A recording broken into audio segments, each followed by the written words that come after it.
โฮเทลอยู่รัชวงศ์วันดาวิสตา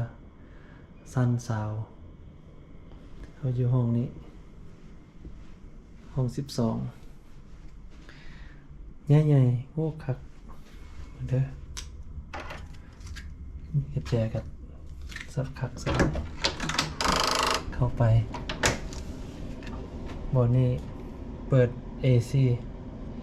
เปิดไฟเข้ามาปั๊บมีเสื้อผ้านุ่มนอนให้อันนี้เนาะมีเซฟในเครื่อง เครื่องเต็มอยู่นี่เครื่องเอามาแล้วก็มี You know what this is, right? For your sticky rice or the loud love people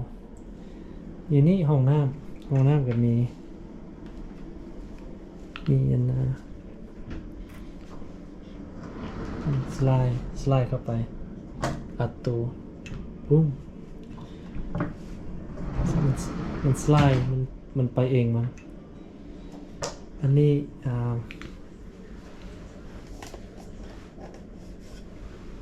เปิดไฟอยู่ใส่อะไรบ้างเนี่ยเปิดไฟอยู่พี่เนาะว่าห้องน้ำ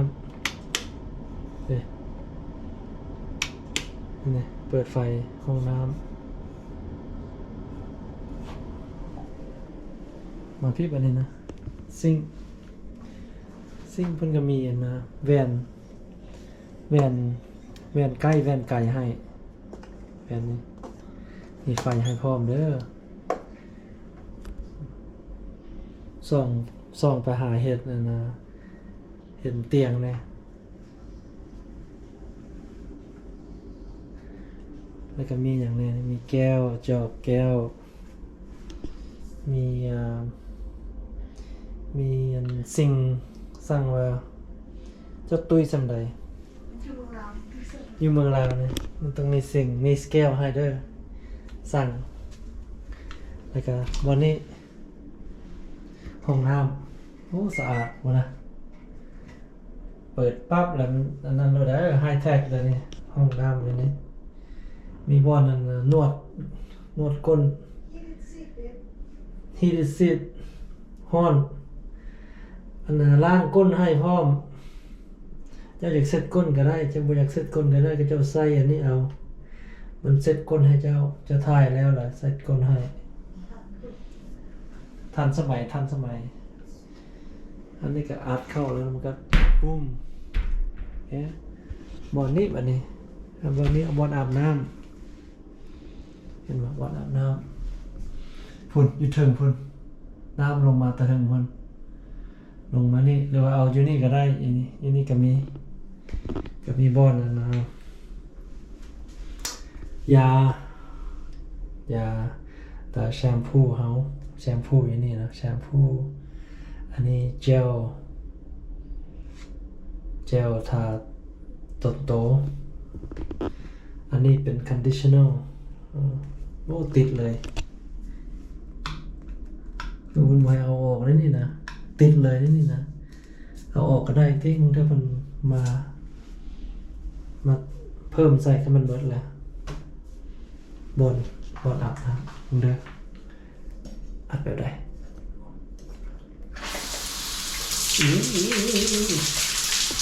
อยู่ที่เหรอ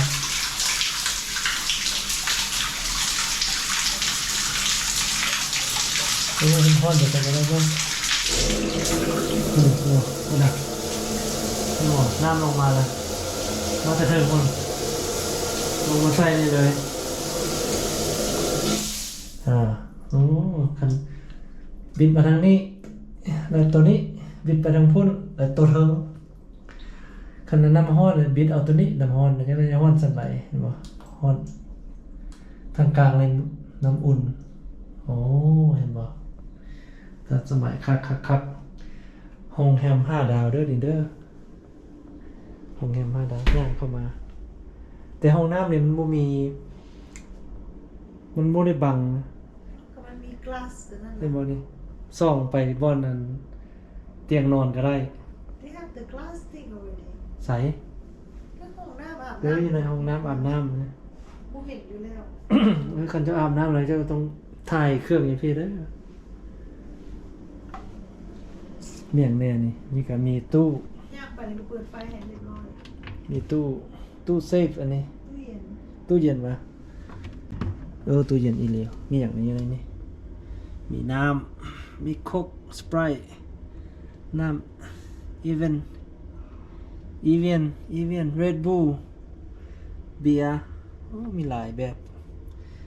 เบียร์น้ำกาเสือ ฟรี บริจ่ายเงินน้ำอันนี้ the rest is ใจ ตัวนั้นจ่ายเงินหมดอันนี้ก็จงใส่นี่กระจายเงินคือกันมีแต่น้ำกาเสือนี่ฟรีบ่ได้เสียแล้วก็มีอย่างนี้ทีวีนี่55อินช์ตัวนี้ทีวี55อินช์ flat screen TV คุณนะเทิงก็ได้เลี้ยวไปเลี้ยวมาก็ได้มึงนี่เลี้ยวไปเลี้ยวมาเจ้าจะสุกไปที่มึงข้ามมึงครัวโต๊ะ ข้าวมาให้ โต๊ะกินข้าว How do you can eat the ก็เจ้าก็มี welcome drink ให้ใน welcome drink มะพร้าวสดต้นเอามาไม้เย็นๆแล้วก็หมักไม้หมักแอปเปิ้ลหมักเกี้ยงหมักเพหมักเกี้ยงน้อยห้องนี้บ่ให้ห้ามบ่ให้เอาบ่ให้สูบยาแล้วก็บ่ให้เอาหมักทุเรียนเข้าห้องเด้อนี่เพิ่นว่าห้ามเด็ดขาดเหม็นคันบ่นี่ใหม่เท่าไหร่$200พุ่นเด้อนี่เด้อเห็นบ่เพิ่นว่าใหม่$200แล้วก็มีไฟนี่ให้แล้วก็เตียงนอนเตียงนี่ได้เตียง2เตียงผู้สาวเตียงผู้บ่าวน้อยแล้วก็อันนาทางออกนี่ตอนได้เปิดมึงเด้อเปิดอยู่นี่เปิดมาใส่มึงเด้อ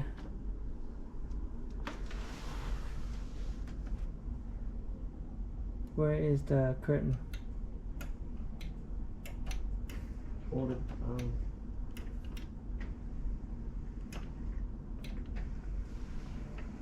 ต้องได้เปิดอยู่นี่เปิดอยู่นี่แล้วก็มาไขให้มาไขให้แล้วก็เปิดตัวนี้บัดนี้เห็นบ่มันก็ไขให้ปึ๊บเห็นบ่โอ้ยมันทันสมัยเห็นไหมบายคุณเปิดแล้วก็เบิ้งบัดนี้นะวงแยงสงสัยไข่ก็ได้นี่เนาะ ต้องใคร ฮะ ต้องเข้า ไข่ก็ได้ปะมันบ่อยากไข่เลี้ยวลงไปเมืองเวียงจันทร์อยู่ลุ่มมันเป็นทางหน้าโรงแรมแล้วอยู่ลุ่มนี่เขาอยู่ทางหน้าทางนี้จะไปทางแยกเส้นใหญ่ไปปากเซไปปักเซปักซันไปทางนู้น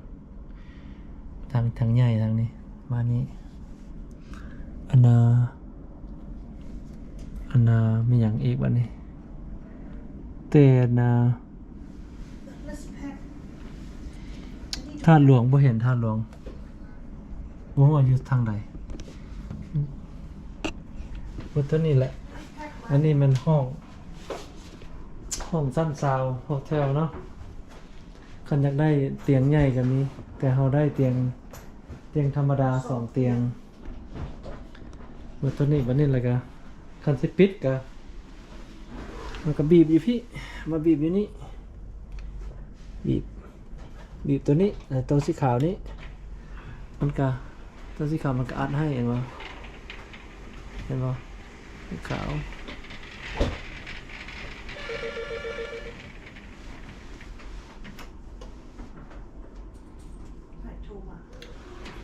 แล้วก็ตัวใหญ่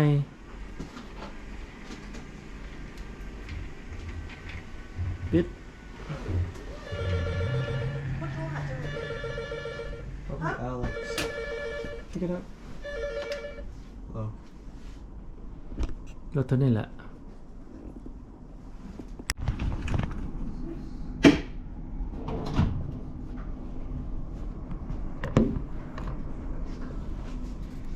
อยู่ตึกซาวโรงแรมรัศวงศ์เวียงจันทร์เด้อตึกซาวเดี๋ยวไปเห็นอย่าง Can you guys take your shoes off? เห็นอย่างนี้ว่าเห็นอย่างนี้ Hello? อยู่ทางลุม Is my mic working?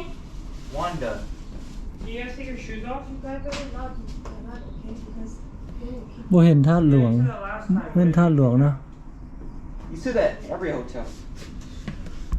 This is our room. อีกฝั่งนี้ดิอันนี้ Dude, why'd you turn off that?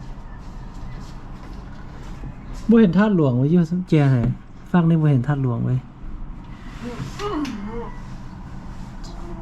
จะได้ก็รถติดแหละเลิก เดี๋ยวนี้กำลังจักโมงนี้นี่หากับ1 โมงปลาย Jen, stop messing with the light. You were. And I stopped. กำลังออกโรงแรมรัศวงศ์วานดาวิสตาเอามาอยู่นี่คืนหนึ่งแล้วก็สิได้เดินทางไปเมืองไทยต่อโรงแรมใหญ่ๆทางนี้ก็เข้าไปในห้องพนักงานอยู่นี่กันหลายอยู่ได้ยืนมีบอลหนึ่งบอลเช็คสแกนเนอร์อยู่ครับดีเจครับนะเข้ามาเมื่อวานนี้เพิ่นมีประชุมใหญ่มาถึงมือเพิ่นประชุมและเดินเข้าไปฝากนั่นพุ่นกับบอลกินข้าวเนาะกินข้าวเศร้าถ้าพี่น้องมาครับเอาวันนี้กระทางเข้ามา